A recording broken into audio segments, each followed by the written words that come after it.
Tarsan barely had time to brace, before the forceful shove sent him tumbling forward.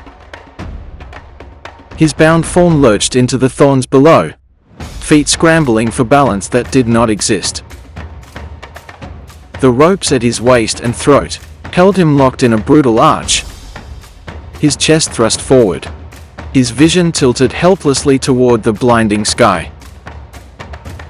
He could not look down or see the path ahead, only the endless maze of spines below. The way they had bound him, arms stretched high, spine arched, was no accident. To be off balance, to be vulnerable.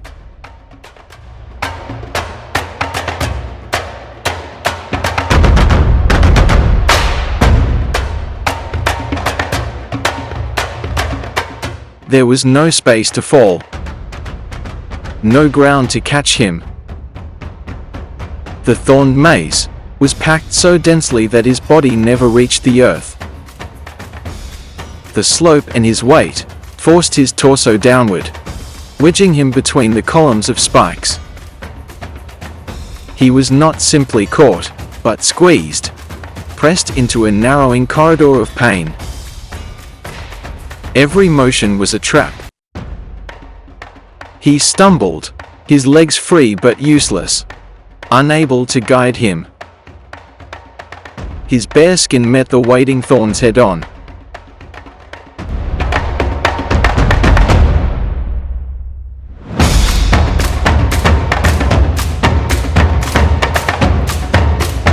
The first pierce was sharp, a dozen needles driving into his flesh at once. But then came the deeper pain. The older thorns, brittle with age, snapped from their trunks on contact, embedding deep into his skin. They burrowed in, clinging like living barbs. His flesh, already scorched and raw from days beneath the sun, offered no resistance. The oil that once drew the heat, now betrayed him again, allowing the thorns to sink deeper.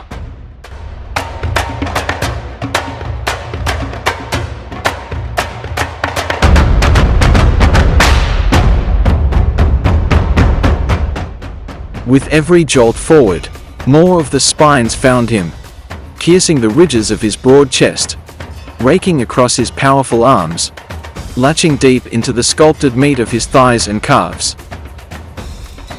The sharp kiss of the cactus pressed into every exposed fiber of strength, embedding itself into his suffering with unrelenting precision. No escaping the gauntlet.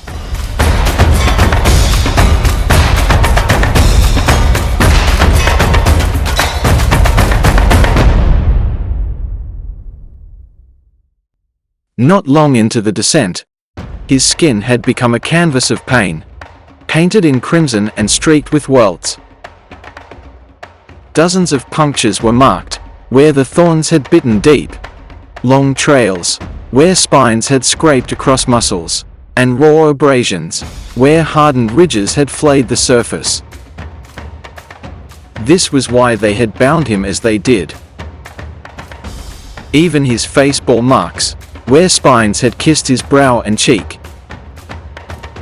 Only his back, pressing tight to the twisted trunk, escaped the worst, but not out of mercy.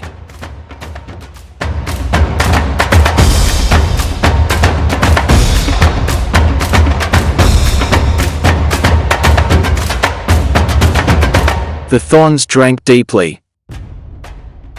Each drop drawn from Tarsan's flesh was taken with a hunger that felt alive, as if the maze had waited just for him. This was no simple warrior's toll. His blood ran thicker, forged by wild strength and jungle battle.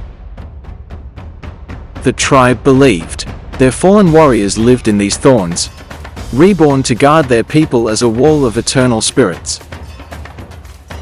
And now, those spirits fed. The bound form bounced from spine to spine, slowed and turned by something unseen. Each motion drew new wounds. Each thorn seemed to reach for more, The greatest blood ever given, now flowed into the sacred wall of the brave.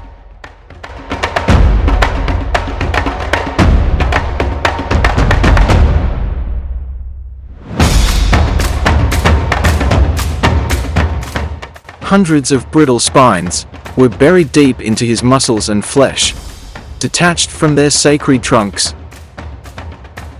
They were the remnants of brave warriors past who guarded the land, passed into the offering, dwelling within. Their presence would awaken his blood, making it more potent, more sacred. The offering was ready. The brave had entered the vessel.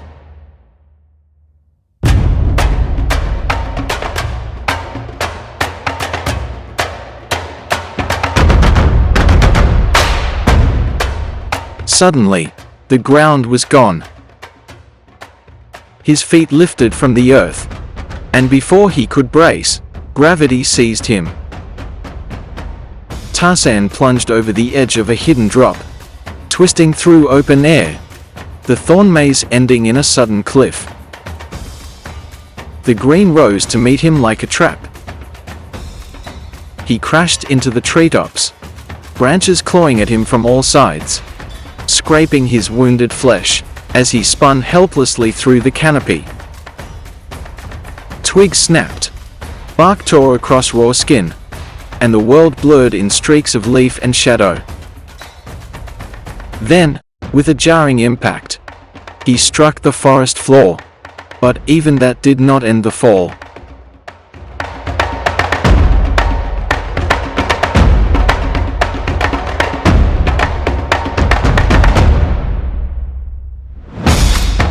He fell, rolling violently down the rocky slope, his body at the mercy of earth and gravity. Jagged roots tore at his skin, loose stones scraped raw flesh, and each impact drove the embedded thorns deeper, their barbed points sinking further into muscle. No part was spared the cruel embrace of the descent. Blood streaked across his battered form, mingling with the dust and sweat that clung to him like another layer of punishment.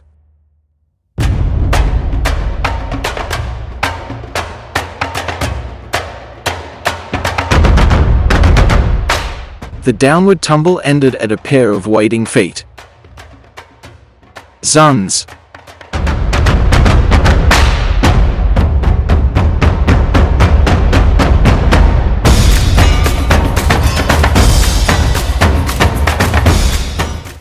The savage chieftain stood tall, watching with silent amusement, as his enemy lay sprawled at his feet.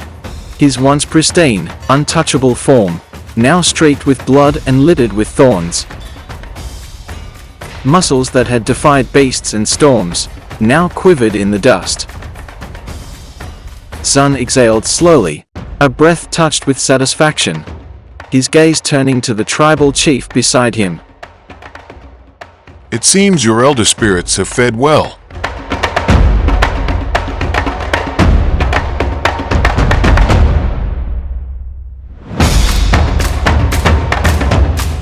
Without hesitation, the tribal chief stepped forward.